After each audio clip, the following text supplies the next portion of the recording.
Hello my dear students, मैं हूं मीनू श्रीवास्तव और आज हम डिस्कस करेंगे सिट्रिक एसिड के प्रोडक्शन के बारे में। सिट्रिक एसिड हम सभी जानते हैं कि सिट्रस फ्रूट्स के अंदर नेचुरली प्रेजेंट होता है। सिट्रस फ्रूट्स जो कि आपके एक तरह से खट्टे फ्रूट्स हम बोल सकते हैं, जैसे आपका लेमन है, आपका मौसमी है, ठीक है, आंवला है, ठीक। तो ये जो चीज़ें हैं ये हमारा सिट्रिक एसिड जो है उनके बहुत अच्छे रिच सोर्सेज हैं। और अभी जो कोरोना का ड्यूरेशन है उसमें सभी ने कहा है कि आप बहुत ज़्यादा इम्यूनिटी बूस्टर खाइए, तो उसमें विटामिन सी और सिट्रिक एसिड को जो है प्रेफरेंस पे दिया गया है, ठीक है। तो चलिए हम फटाफट से बात करते हैं कि सिट्रिक एसिड का आखिर यूज़ कहाँ कहाँ होता है। Citric acid use basically flavouring agents, कई सारी फूड इंडस्ट्रीज जैसे कन्फेक्शनरीज, बेवरेज, इनमें as a flavouring agent use किया जाता है। इसके अलावा बहुत सारी केमिकल इंडस्ट्रीज में as a anti foaming agent इसको हम यूज़ करते हैं। नाउ फार्मास्यूटिकल इंडस्ट्री में ये जो ब्लड प्रिजर्वेटिव्स है सिट्रिक एसिड उसी तरीके से यूज़ किया जाता है और यहाँ पर उसका सोडियम सॉल्ट यूज़ किया जाता है, ट्राई सोडियम सिट्रेट, ओके। यहाँ पर कई सारी जो डिटर्जेंट इंडस्ट्रीज हैं वो भी सिट्रिक एसिड को एज ए क्लीनिंग एजेंट यानी स्टेन रिमूवर की तरह यूज़ करती हैं, okay. Now come to the first part, that is the organism, ठीक है। ऑर्गेनिज्म यहाँ पर हम यूज़ करते हैं मेनली जो यूज़ किया जाता है वो है एस्परजिलस नाइगर, जो कि एक फंगस है। यहाँ पर बहुत सारे और भी तरीके के जो है एस्परजिलस वैराइटीज़ यूज़ किए जाते हैं, जैसे एस्परजिलस क्लेविटस, एस्परजिलस वेंटाई। इसके अलावा पेनिसिलिन ल्यूटियम भी यूज़ किया जाता है, कैंडिडा कैटेन्यूला एंड कॉर्निबैक्टीरियम स्पीसीज भी यूज़ की जाती हैं।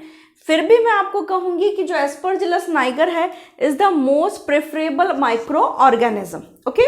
Now come to the type. यहाँ पर जो टाइप है that is the aerobic fermentation, यानी कि यहाँ पर किसकी रिक्वायरमेंट होगी, यहाँ पर रिक्वायरमेंट होगी ऑक्सीजन की, ठीक है।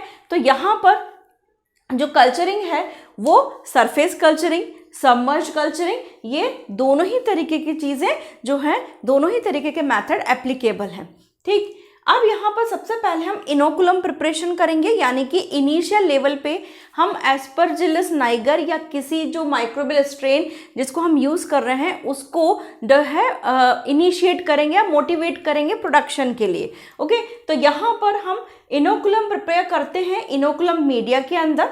इनोकुलम मीडिया में यहाँ पर जो नॉर्मल जो कार्बन सोर्स, नाइट्रोजन सोर्स ये तो हम लेते ही हैं, लेकिन जो ट्रेसेस एलिमेंट्स हैं वो यहाँ पर manganese, zinc and iron salt. Manganese यहाँ पर बहुत ज़रूरी होता है, it's not magnesium, it's manganese.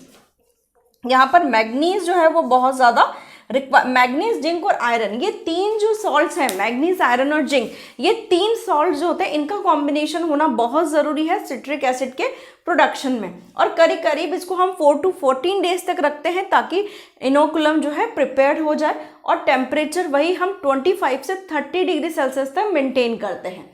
यहाँ पर अगर हम बात करें कि किसी मीडिया के अंदर कंपोजिशन, उसके अंदर मीडिया के अंदर जो कंपोजिशन है वो कार्बन सोर्स में हम यहाँ पर कॉर्न स्टार्च और कई सारे जो पल्प हैं या सिरप या वेस्टेज बहुत ज़्यादा जो यूज़ किए जाते हैं, जैसे बिवरी वेस्ट है, आपका कॉटन वेस्ट है, ठीक है। इसके अलावा बीट मोलेसेस है, डेट सिरप है, ये हम यूज़ करते हैं, लेकिन मेनली यहाँ पर केन मोलेसेस और बीट मोलेसेस को यूज़ किया जाता है, okay. Now come to the nitrogen source. Nitrogen source के लिए हमें अमोनियम सॉल्ट्स यूज़ करना पड़ता है और यूरिया हम लेते हैं।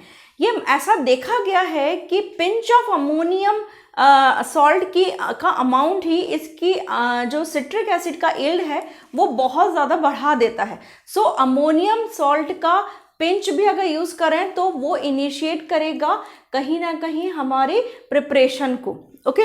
Now come to the pH हमेशा इसमें बिलो 2.5 रखा जाता है।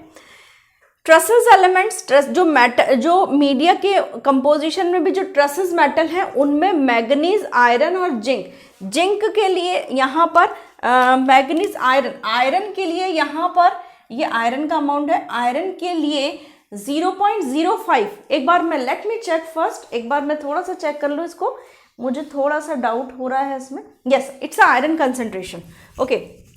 यहाँ पर मैंगनीज जो है उसमें आयरन की अमाउंट 0.05 से 0.5 ppm पार्ट्स पर मिलियन जो है वो प्रेफरेंस मोड पे दी जाती है। यहाँ पर ट्रेसेस एलिमेंट्स में मैंगनीज, आयरन और जिंक जो है वो कंपल्सरीली प्रेजेंट होने चाहिए। बाकी नाइट्रोजन, फास्फोरस, सल्फर, कॉपर ये सारे ट्रेसेस एलिमेंट्स ज़रूरी हैं, लेकिन मतलब कि ये होने चाहिए, लेकिन ऐसा नहीं कि इनके बिना यील्ड नहीं अच्छी आएगी या प्रोसेस स्टॉप हो जाएगा। But manganese, iron and zinc ये बहुत असेंशियल है एक प्रॉपर यील्ड के लिए। ठीक है, जो प्रोडक्शन है वो प्रोडक्शन दो तरीके से किया जाता है, या तो सरफेस कल्चरिंग या submerge culturing.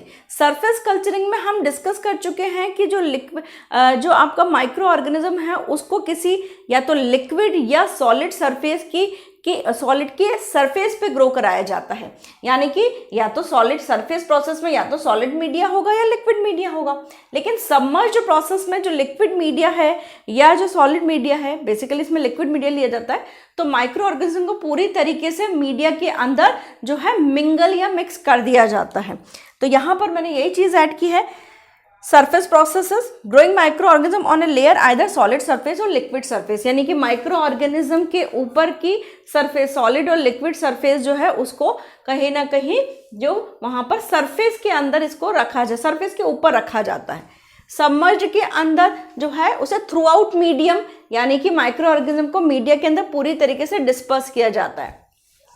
Now we will start the solid surface process. Solid surface process यानी कि यहाँ पर हमने मीडिया कौन सी फॉर्म में लिया है, सॉलिड की फॉर्म में लिया है। Solid substance such as the wheat bran और pulp from the sweet potato, यानी कि यहाँ पर जो सॉलिड सरफेस की जो लेयर बनाई जाती है वो या तो व्हीट ब्रेन की बनाई जाती है, यानी कि गेहूं का जो छिलका रहता है उसकी लेयर बना दी जाती है, या यहाँ पर स्वीट पोटैटो का जो पल्प होता है उसकी लेयर बना दी जाती है। उसके बाद यहाँ पर एस्परजिलस नाइगर के स्पोर्स की 3 से 6 सेंटीमीटर की लेयर जो है वो बनाई जाती है, और टेम्परेचर मेंटेन किया जाता है 26 से 28 डिग्री सेल्सियस।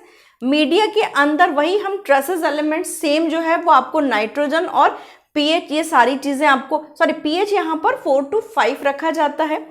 ट्रेसेस मेटल्स आपको सेम वहीं ऐड करने हैं, नाइट्रोजन सोर्स आपको वहीं ऐड करने हैं। यहाँ पर एक पॉइंट जो इंपॉर्टेंट है that is the alpha amylase.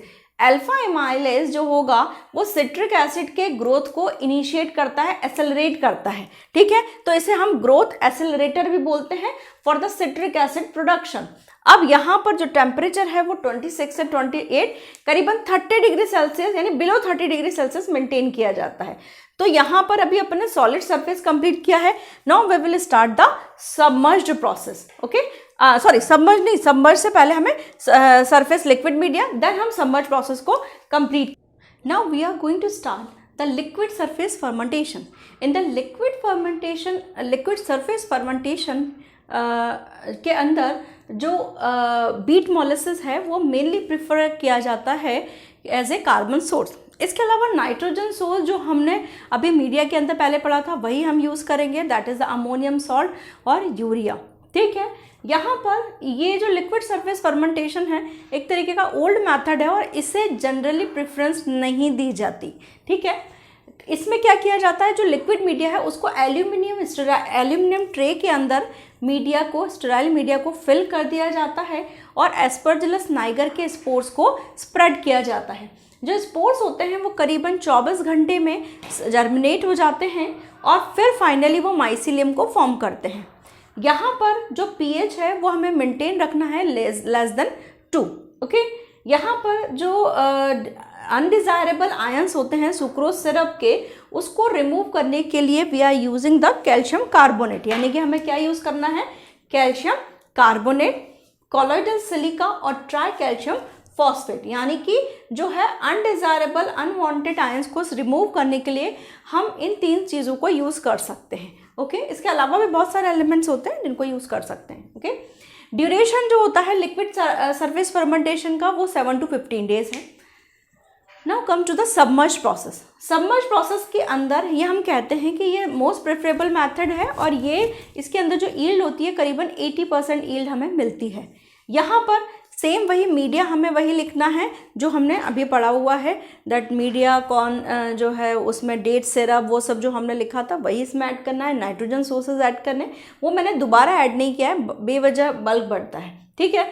अब यहाँ पर जो 2 तरीके के बायोरिएक्टर्स हैं वो मेनली यूज़ किए जाते हैं, स्टर्ड टैंक बायोरिएक्टर और एयरलिफ्ट बायोरिएक्टर, ठीक है। यहाँ पर जो एरिएशन रेट है, चूँकि citric acid production is aerobic fermentation, so यहाँ पर जो एरिएशन रेट है वो करीबन जो है 0.5 से 1 वीवीएम वॉल्यूम पर मिनट जो है प्रोवाइड किया जाता है। ड्यूरेशन इसका करीबन 250 से जो है 280 आवर्स के करीबन रहता है। Now come to the recovery part. अब हम रिकवरी पार्ट की तरफ चलते हैं। रिकवरी में हम सबसे पहले जो माइसिलियम है उसको फिल्टर कर लेते हैं और जो फिल्ट्रेट हमें मिलता है उसे हम रख लेते हैं, लेकिन उसके बाद हम जो माइसिलियम है उसको भी वॉश करते हैं हॉट वाटर से। उसकी वजह से जो माइसिलियम के अंदर जो सिट्रिक एसिड भरा हुआ है वो भी वहाँ पर आ जाता है और उसे भी हम फिल्ट्रेट के साथ मिला देते हैं। देन कैल्शियम हाइड्रोक्साइड ऐड किया जाता है और इसमें पीएच को मेंटेन किया जाता है <3 पे, जिससे जो अनवांटेड ऑक्जेलिक एसिड जो इस ड्यूरेशन में बन गया है वो रिमूव हो जाता है। यहाँ पर पीएच को जो पीएच <3 था उसके बाद जब ऑक्जेलिक एसिड रिमूव हो गया है तब पीएच को मेंटेन किया जाता है 7.2 पे और टेम्परेचर को मेंटेन किया जाता है 70 to 90 डिग्री सेल्सियस पे for precipitating the citric acid, यानी कि सिट्रिक एसिड को प्रेसिपिटेट करने के लिए हमने पीएच और टेम्परेचर बढ़ा दिया है। अब यहाँ पर हम सिट्रिक एसिड को ट्रीट करवाते हैं सल्फ्यूरिक एसिड से, जिससे जो कैल्शियम है, calcium as a sulphate, calcium sulphate की फॉर्म में सेपरेट हो जाए। अब उसके बाद हम एक्टिवेटेड चारकोल से ट्रीट करवाते हैं। देन हम यहाँ पर कैटायन एनायन एक्सचेंजर प्रोसेस पे जाते हैं। ये प्रोसेस आपके इतने डिटेल में नहीं है, इसीलिए आप सीधे इसको लिख सकते हैं कैटायन एनायन एक्सचेंजर। यहाँ पर उसके बाद जो हमारे पास जो इकट्ठा हुआ है सॉल्यूशन उसे हम वैक्यूम के थ्रू कंसंट्रेट करते हैं और क्रिस्टलाइज करते हैं सिट्रिक एसिड को। यहाँ पर हमारा सिट्रिक एसिड कंप्लीट होता है। आई होप आपको समझ में आया होगा। कोई भी डाउट है आप कमेंट सेक्शन में पूछिए, otherwise please like share and subscribe.